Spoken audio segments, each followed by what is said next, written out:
अखण्डमण्डलाकारं व्याप्तं येन चराचरं तत्पदं दर्शितं येन तस्मै श्रीगुरुवे नमः। अज्ञानान्धस्य लोकस्य ज्ञानाञ्जनशलाकया चक्षुरुन्मीलितं येन तस्मै श्रीगुरुवे नमः। आज अध्यात्म विश्व विज्ञान यूट्यूब चैनल पर एक प्रेरक प्रसंग की चर्चा, और इस प्रसंग से जो बोध हमें होता है वो इतना उत्कृष्ट और महत्वपूर्ण है कि ये हमारे संपूर्ण जीवन को ही पलट सकता है, एकदम जिसे कहते हैं कि हमें दिशा दिग्दर्शन कर सकता है। इतना सुंदर प्रेरक प्रसंग अपने मित्रों के लिए हम आज लाए हैं। बाज लगभग 70 वर्ष जीता है, परंतु अपने जीवन के 40वें वर्ष में आते आते उसे एक महत्वपूर्ण निर्णय लेना पड़ता है। उस अवस्था में उसके शरीर के 3 प्रमुख अंग निष्प्रभावी होने लगते हैं। पंजे लंबे और लचीले हो जाते हैं तथा शिकार पर पकड़ बनाने में अक्षम होने लगते हैं। चोंच आगे की ओर मुड़ जाती है और भोजन में व्यवधान उत्पन्न करने लगती है। पंख भारी हो जाते हैं और सीने से चिपकने के कारण पूर्ण रूप से खुल नहीं पाते हैं, उड़ान को सीमित कर देते हैं। भोजन ढूंढना, भोजन पकड़ना और भोजन खाना, तीनों प्रक्रियाएं अपनी धार खोने लगती है। इस समय उसके पास 3 ही विकल्प बचते हैं। एक, देह त्याग दें। दूसरा, अपनी प्रवृत्ति छोड़ गिद्ध की तरह तख्त भोजन पर निर्वाह करें। या तीसरा, फिर स्वयं को पुनर्स्थापित करें आकाश के निर्द्वंद्व एकाधिपति के रूप में। जहाँ पहले 2 विकल्प सरल और त्वरित है, अंत में बचता है तीसरा लंबा और अत्यंत पीड़ादायी रास्ता।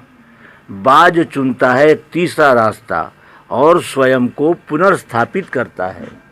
वह किसी ऊंचे पहाड़ पर जाता है, एकांत में अपना घोंसला बनाता है और तब स्वयं को पुनर्स्थापित करने की प्रक्रिया आरंभ करता है। सबसे पहले वो अपनी चोंच चट्टान पर मार मार कर तोड़ देता है। चोंच तोड़ने से अधिक पीड़ादायक कुछ भी नहीं है पक्षीराज के लिए, और वो प्रतीक्षा करता है चोंच के पुनः उगाने की। उसके बाद वह अपने पंजे भी उसी प्रकार तोड़ देता है और प्रतीक्षा करता है पंजों के पुनः उगाने की। नई चोंच और पंजे आने के बाद वह अपने भारी पंखों को एक एक कर नोच कर निकालता है और प्रतीक्षा करता है पंखों के पुनः उगाने की। 150 दिन की पीड़ा और प्रतीक्षा के बाद मिलती है वही भव्य और ऊंची उड़ान पहले जैसी। इस पुनर्स्थापना के बाद वह 30 साल और जीता है, ऊर्जा, सम्मान और गरिमा के साथ। इसी प्रकार इच्छा, सक्रियता और कल्पना तीनों निर्बल पड़ने लगते हैं हम इंसानों में भी।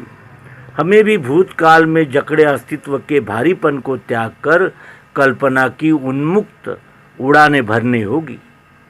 150 दिन न सही, 60 दिन ही बिताए जाए स्वयं को पुनर्स्थापित करने में।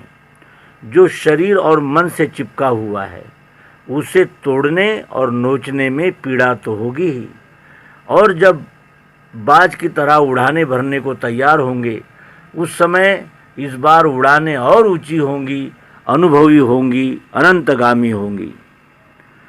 हर दिन कुछ चिंतन किया जाए, और आप ही वो व्यक्ति है जो खुद को सबसे बेहतर जान सकते हैं।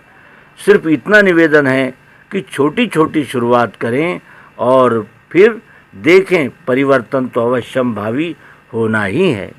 तो मित्रों, इस प्रकार हमने बाज के प्रेरणादायी कहानी को सुना, और बाज के आत्मविश्वास, आत्मसम्मान की इस कहानी को पढ़कर हमें भी भूतकाल के यादों से और भविष्य काल की चिंता से छुटकारा पाना होगा। वर्तमान में ही हम कौन हैं, हम क्या कर सकते हैं और हमने क्या करना चाहिए, इसका विचार करके हमने भी उन्मुक्त जीवन जीना चाहिए। क्योंकि ये ज़िंदगी मिलेगी न दोबारा। धन्यवाद। नर्मदे हर। सद्गुरु भगवान की जय। विश्वरूप परमात्मा की जय। ओम शांति शांति शांति।